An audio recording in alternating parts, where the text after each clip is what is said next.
temas judiciales y policiales de mayor relevancia nacional están en Galáctica, Radio y Televisión Iberoamérica. Data 100% confiable y precisa para vos.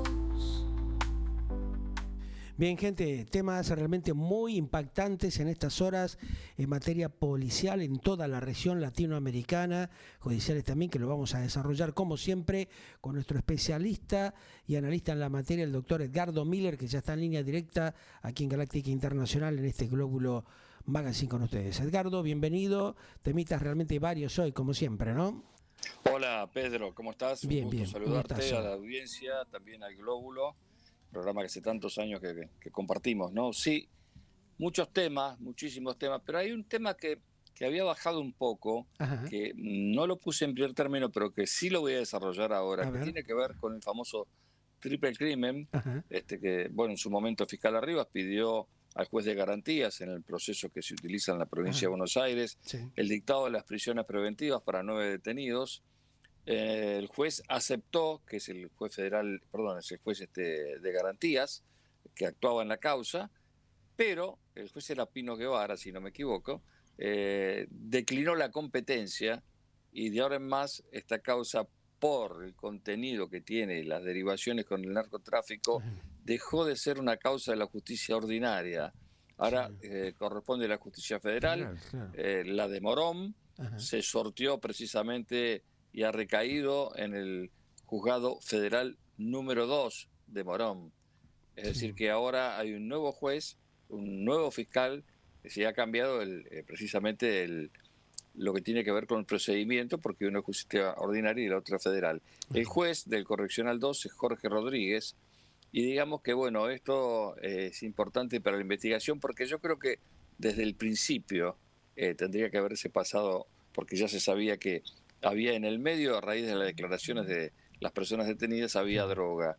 Y es competencia federal. Bueno, recordemos quiénes son los detenidos que tienen prisión preventiva: Daniela Yara Ibarra, Maximiliano Andrés Parra, Magalí Celeste González, que es la que habló bastante, González Guerrero, Miguel Ángel... Fue la que aparentemente dio mayor información en las últimas semanas, en las últimas horas, concretamente. Miguel Ángel Villalba Silva, Víctor Lázaro Sotacuro, que parece que Sotacuro estuvo directamente involucrado en el asesinato de las 3 chicas, Matías Osorio, que es el detenido en Perú, el argentino, mano derecha de Pequeño J, Iván Jiménez y Florencia Ibáñez.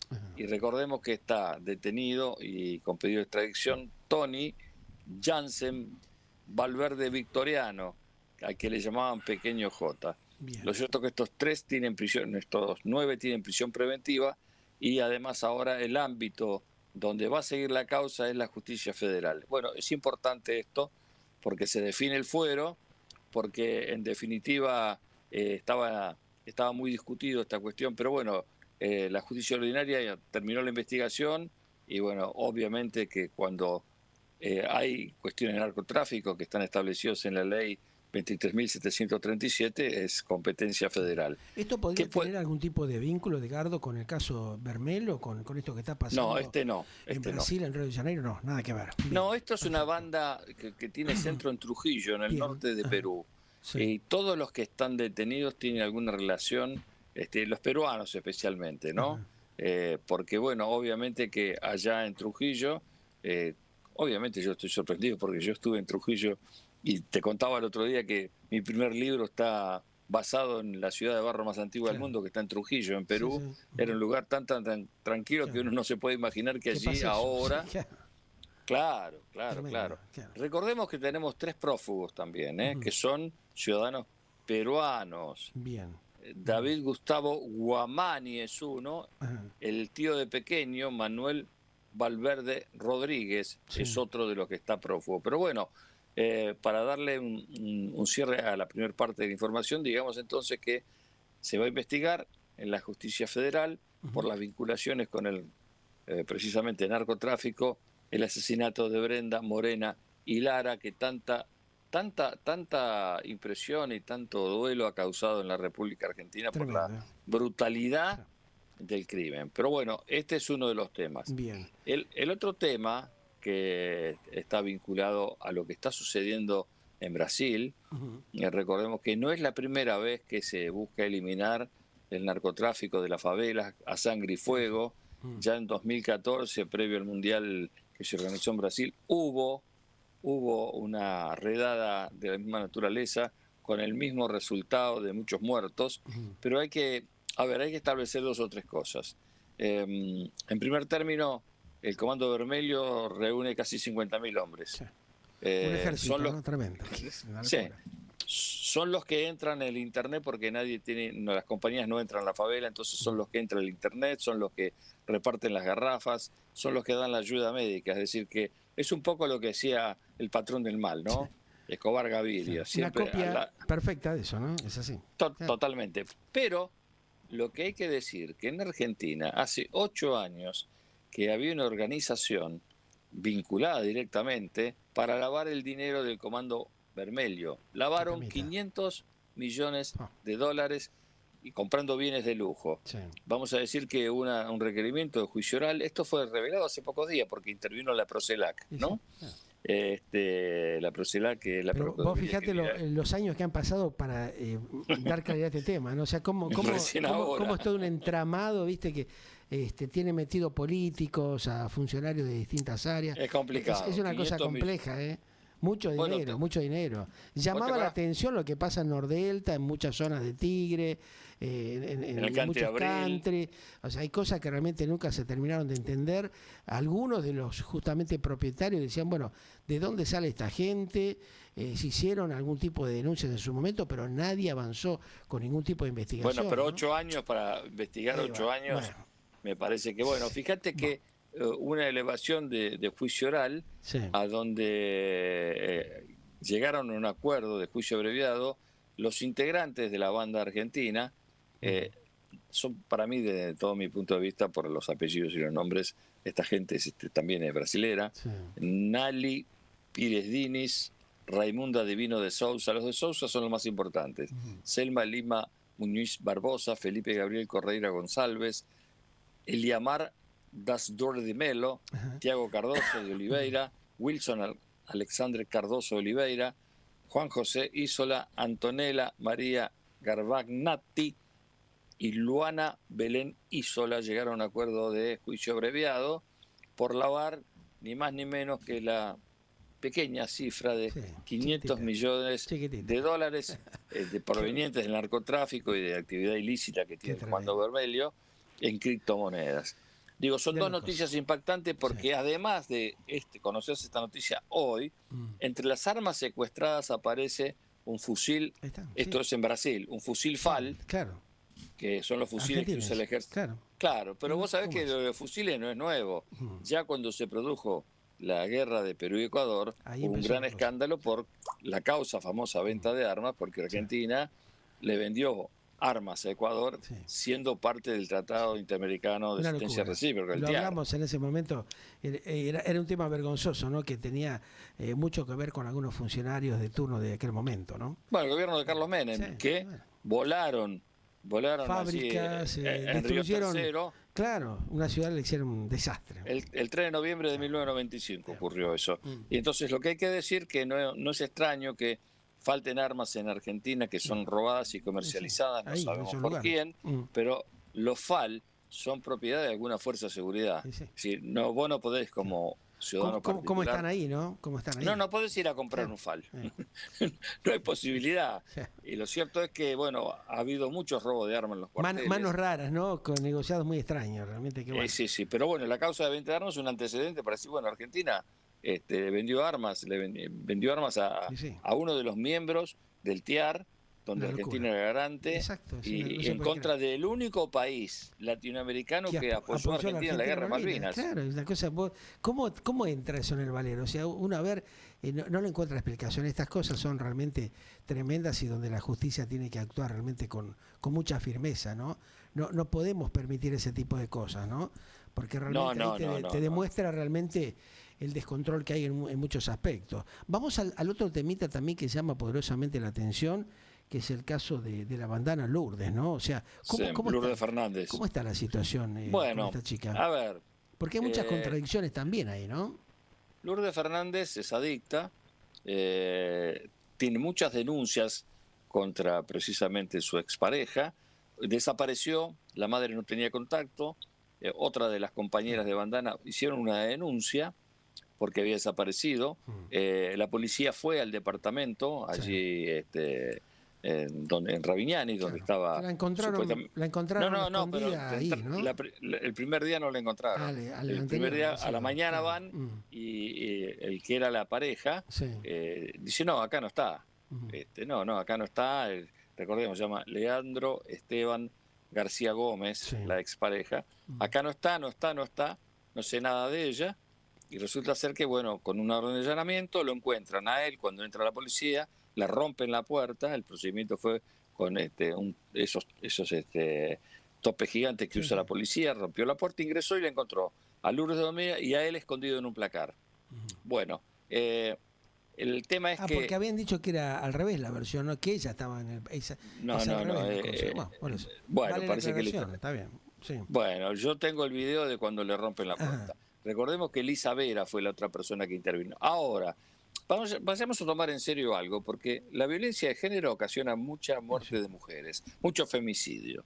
Lourdes Fernández, alguna vez con mucho éxito con Bandana, declaró que se quedó a dormir 2 días, pero que no había sido secuestrada. Pero sin embargo, cuando Gómez pide la excarcelación, no le hace lugar. El juez se llama Javier Slupsky, no le hace lugar. ¿Por qué?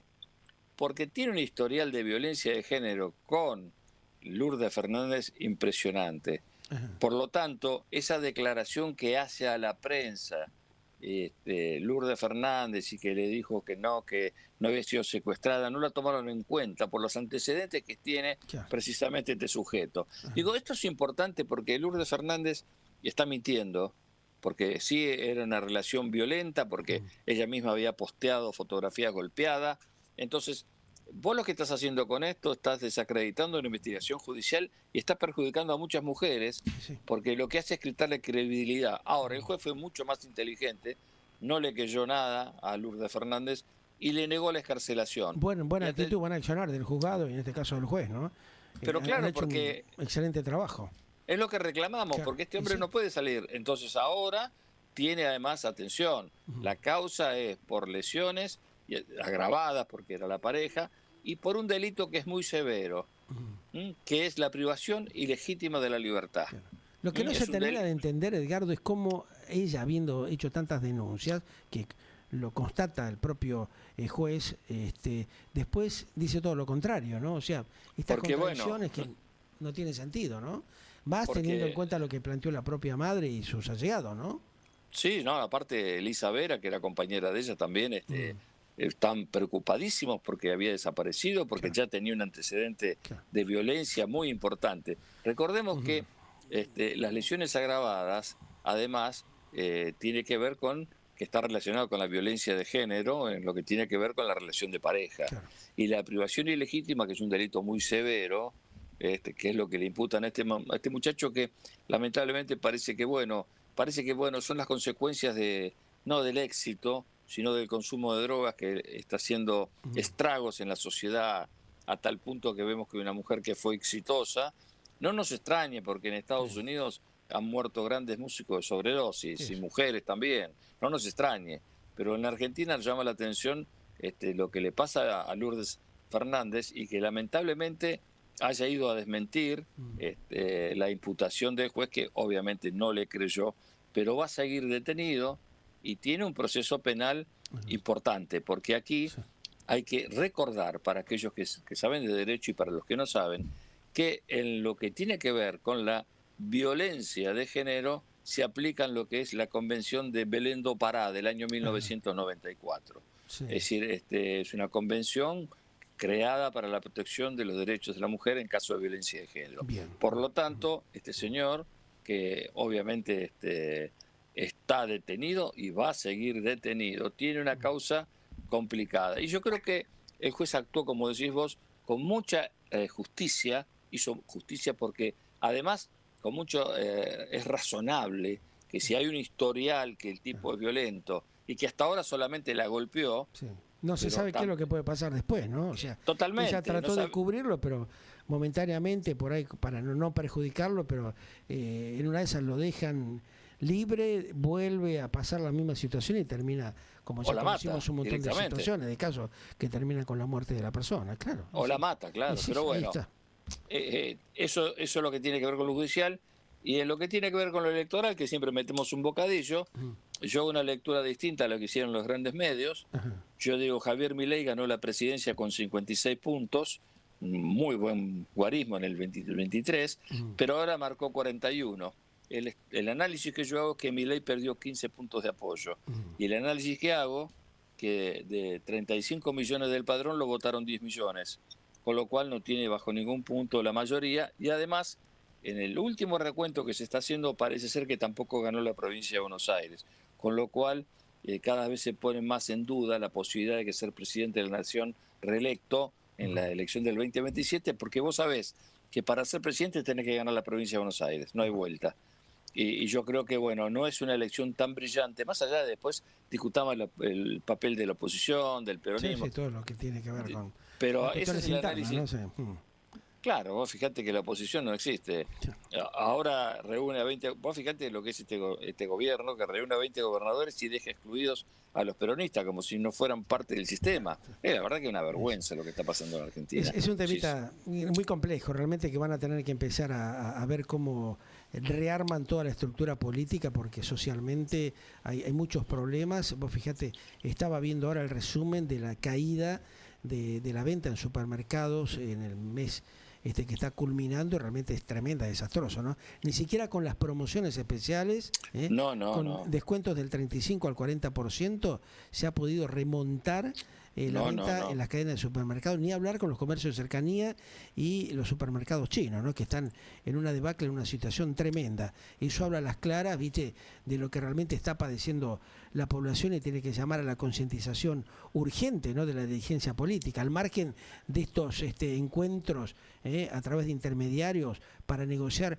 temas políticos muy candentes entre la ex presidenta y vicepresidenta Cristina Fernández y la hermana del presidente, Karina Milei. Yo creo que tendrían que abocarse la dirigencia política a hacer un trabajo muy profundo para resolver los problemas de fondo que tiene el país, ¿no? Bueno, hay un dato de la realidad. Mira, hay un dato de la realidad que es muy claro. Para que el país se pueda reactivar, hay una sola manera de reactivar la economía: que haya trabajo, que la gente cobre los salarios dignos y que gaste el dinero. Hoy eso no va a pasar. Por lo tanto, lo que está pasando en lo económico, en lo que le interesa al gobierno, que es la famosa banda de flotación del dólar y el equilibrio fiscal, no van a servir absolutamente para nada para lo que tiene que ver con que la economía se reavive. Al contrario, se están yendo la mayoría de empresas... A la mayoría CKF, de empresas, hoy, una de las principales empresas de rolemanes, se está retirando. Impresionante. La cantidad de gente, ahora. Claro, la cantidad de gente, vos fijate, ¿no? La cantidad de gente que deja sin laburo y va a ser justamente importadora. O sea, hay cosas que no cierran de ninguna manera, ¿no? El negocio financiero, bueno, muchachos, sigan haciéndolo si quieren, muy triste descompriman la cuestión de la productividad nacional, porque si no realmente esto se termina cayendo a pedazos, ¿no?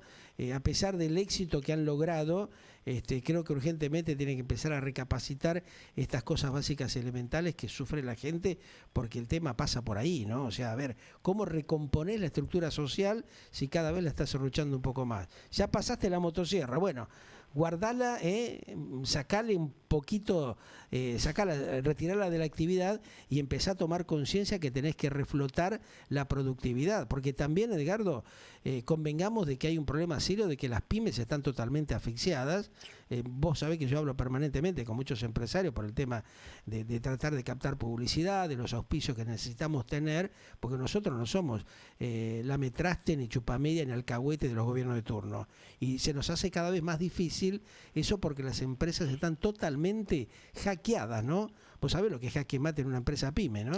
No tiene posibilidad.